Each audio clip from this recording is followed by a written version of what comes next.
porque as pessoas perguntam assim, o que o Vaticano é tão importante? O que é importante no Vaticano são os cofres. Os cofres do Vaticano possuem lá a Biblioteca de Alexandria, possuem a História da Humanidade.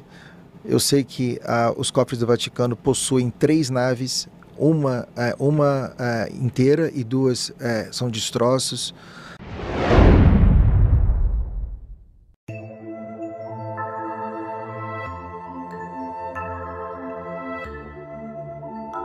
Ô Léo, eu aproveito, né, que você tem essas experiências e já não tem nem por que perguntar se os alienígenas existem, outras linhagens, porque você já confirmou isso várias vezes, mas para todo mundo que está assistindo, assim, uma coisa massiva, que eu brinco sempre, que é o fator William Bonner, que enquanto ele não falar, É isso. ninguém vai levar a sério, mesmo Ninguém. você falando, eu falando, isso aí, você acha que vai ter uma data que vai acontecer isso de todo mundo chegar nesse consenso?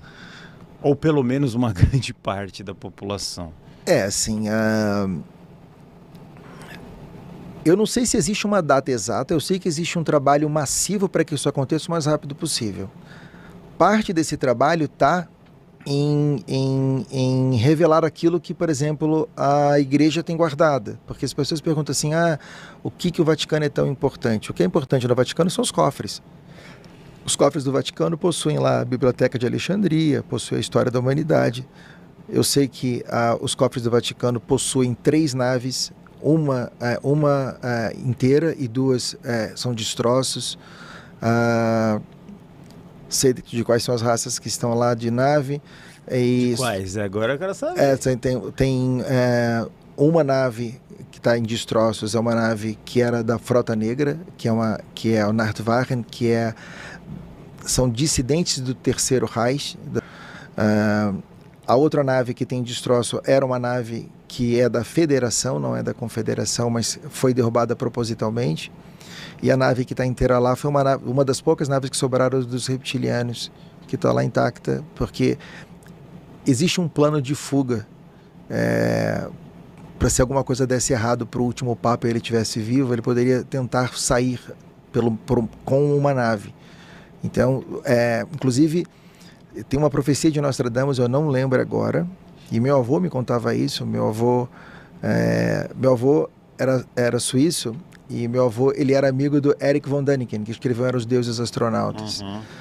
E meu avô contava que tinha uma profecia que o último Papa ia fugir num submarino. E o que acontece? Para o Nostradamus, uma nave é um submarino. Se você olhar, o desenho é muito parecido, né? Então, assim, existe essa profecia, mas não lembro agora onde está, não lembro nada disso, mas eu lembro do meu avô contar isso quando era criança. Então, assim, eu espero de todo o meu coração, e eu sei o tamanho dos esforços que estão acontecendo para que isso aconteça durante esse ano ainda. Eu tenho, vamos dizer assim, fé no processo que esse ano a gente vai ter uma revelação bem boa, mais para o final do ano. Provavelmente vai vir lá do pessoal da Casa Branca, alguma coisa assim. Com uma chance muito grande. Muito grande. Tem uma chance muito grande.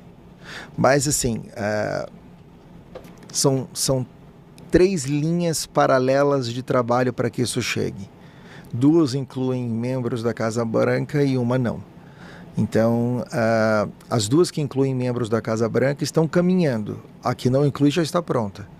Se alguma coisa der errado, a gente tem uma maneira de trazer isso a público sem precisar do aval do William Bonner, entre aspas. Então, assim, existe uma chance disso acontecer esse ano, sim, mesmo. E qual que é essa terceira linha, você pode falar? Seria se as coisas fugirem do controle em termos de narrativa, a gente teria que se mostrar de forma pública.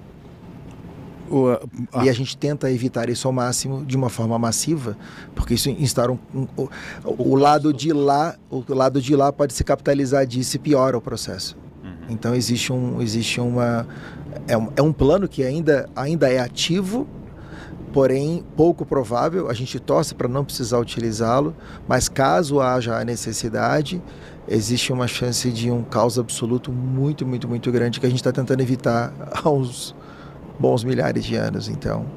Mas o que seria essa narrativa? A narrativa seria a gente ter que pousar as naves em lugares específicos, mostrando para as pessoas que nós estamos aqui. forma física. Então, na verdade, seria uma contranarrativa. Você quer dizer a narrativa do lado de lá? Isso.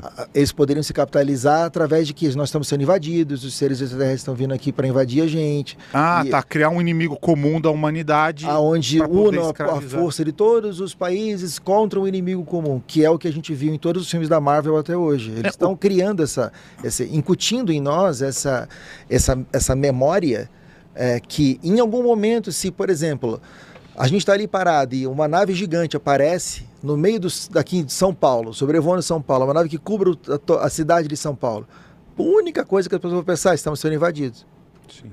Primeira coisa, ninguém vai falar assim, que bom, chegou a confederação, e não vai. 90% da população vai falar assim, já era, acabou. Acabou o mundo. Então, aí esse é o processo que eles vão tentar se capitalizar. Então, a gente precisa vencer utilizar essas duas primeiras vertentes antes de colocar a terceira em prática. Essa terceira seria tipo na Times Square, uma coisa assim muito Central bombástica, Park, Torre Eiffel, geral, para todo mundo ver e não há dúvida. Porque hoje todo mundo tem um telefone que tem câmera. Então, assim, qualquer coisa que seja de grande porte viraliza em milésimos de segundo. A ideia é fazer isso acontecer. Mas olha só, eu pesquisei aqui, eu tinha uma memória vaga sobre isso, mas ela não estava errada. Porque a minha mente ela funciona de uma forma absoluta, porque eu sou neurodivergente. Então o que acontece? Pelo que eu lembrava, teve um discurso do presidente Donald Reagan, em que ele fala, eu lembro bem desse discurso, ele disse o seguinte, ele falou num palanque lá na Casa Branca, ele falou o seguinte... 83 ou 84, esse eu acho. Eu estava na Guerra Fria, né? Rússia e Estados Unidos. Ele falou o seguinte, a Rússia e os Estados Unidos, ou seja, a Rússia e a União Soviética, só irão se unir para o fim da Guerra Fria no caso de uma invasão alienígena. Ele diz, no momento que tivermos um inimigo em comum, uniremos as nossas forças contra esse inimigo. E aí, eu estou até lendo aqui, agora, até puxei, e parece que, inclusive, tinha um acordo feito mesmo, assinado em papéis, entre o presidente Reagan e o Gorbachev na época, né? Em que ambos estavam comprometidos a se unirem, se alinharem no caso de uma invasão alienígena. Sim. Então tem até um artigo sobre isso aqui. Tem até uma foto aqui dos dois, que estão aqui os dois, assinando o acordo. O acordo de invasão alienígena. A gente mostra, sabe essa foto aqui? Porque é uma coisa muito exatamente o que você está falando. Sim. Vou mandar essa foto para o Gabriel colocar lá, então. Ronald Reagan e Mikhail Gorbachev. É ele mesmo. Eu vou salvar. Mas aí, enquanto o Ale tá mandando, pode acontecer o seguinte... Criarem um inimigo que não é um inimigo, que aí se viria a terceira via. Eu acho que é isso que você está falando, não é? Eles têm um projeto que chama-se Projeto Bluebeam, que as pessoas achavam que não funcionava, e ele está ativo até hoje, que parte todo aquele lance de drone que a gente viu, começou para a gente ver, era mais um teste deles também. O que acontece é que a gente está tentando evitar se nós chegássemos de forma clara aqui, que eles nos ligassem a esse Projeto Bluebeam e capitalizassem em cima disso, entendeu? Por isso que esse é a via que a gente menos quer usar. Mas assim, se for necessário... Porque o que é a foto histórica aí aparecendo? O que é o filme muito famoso, que foi o Independence Day? As naves, aí todo mundo acenando em Los Angeles, chegaram, me levam, eu quero ser abduzido, aí em Nova York, aí no Egito, sei lá, e pau, aí vinha aquela destruição e tal, e virou uma catástrofe sem fim, né? E esse filme tem uma particularidade que poucas pessoas sabem. A raça de alienígena que eles mostram chama-se Negumat. Os Negumat são os únicos predadores dos reptilianos. Então, olha só, os Negumats não eram e não são nem federados nem confederados. Eles vivem sozinhos, para eles não interessa o resto do universo. Mas existe um acordo que foi assinado recentemente entre os Negumat e a Confederação para que eles auxiliem o processo de remoção dos draco-reptilianos daqui. Então, se uma nave chegasse com os Negumat, a primeira coisa que a gente ia pensar é no Independence Day. Porque eles são bélicos mesmo, né? Sim, Eles e são seres com aquele visual que é uma mistura de predador com alien, né? O alienígena. Como é que repete o nome que eu vou pedir pro Gabriel procurar uma foto, se existir. Negumat. Com M-N-N-E... Negumat. Acho que é Negumat ou Negumac. Eu tô na dúvida agora, mas acho que é Negumat. Vamos achar uma foto aí dessa o guru linhagem. Costumava chamar por Negumac. Negumac. E eles são os únicos que são... Que os draco-reptilianos verdadeiramente têm medo. Então, você vê como é que não existem coincidências. Aí você vê um cara desse chegando, saindo da nave, você vai fazer o quê? Esse é o cara que invadiu os Estados Unidos lá, entendeu? Então, o processo... Cara, eles não dão um ponto sem nó. Então, a gente está tentando evitar isso. A gente tenta fazer com que isso não aconteça, né? Aí, se acontecer, mostra tudo de uma vez. Aí não tem jeito. Aí é um castelo de cartas, né?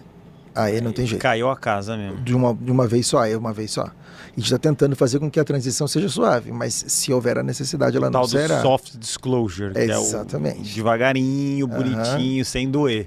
Mas se não... bota lá. Ah, tá. O jogo é bruto. Essa daí acho que é a estética do Independence Day mesmo, do filme, mas não tem problema, pode colocar ali pra ele. Mas é igualzinho mesmo, tá? O Will Smith, quando o bichão sai, ele dá um soco na cara dele, ele volta e ele fala Welcome to Earth, alguma coisa assim. Exatamente. Quem tem essa imagem muito bem é a Helena Danam. A Helena Danam, inclusive, ela diz que teve uma reunião, acho que ela participou, que tinha um Negumato numa religião. Ele tem uma cabeça bem alongada. Desse lado aqui é o desenho dela. É o desenho dela. Bem que eu tava olhando, eu falei, eu lembro desse desenho. Lembra um pouco o Alien, né? Um pouco a cabeça assim meio... Sabe o que seria legal? A gente poderia tentar trazer a Helena aqui, né? Você fala com ela? Seria maravilhoso, acho que a gente já comentou sobre essa possibilidade, seria incrível. Eu vou falar com ela. Porque eu acho que ela é um dos maiores nomes, né, da história da humanidade. Eu vou falar com ela. Seria legal, né, trazer ela pra cá.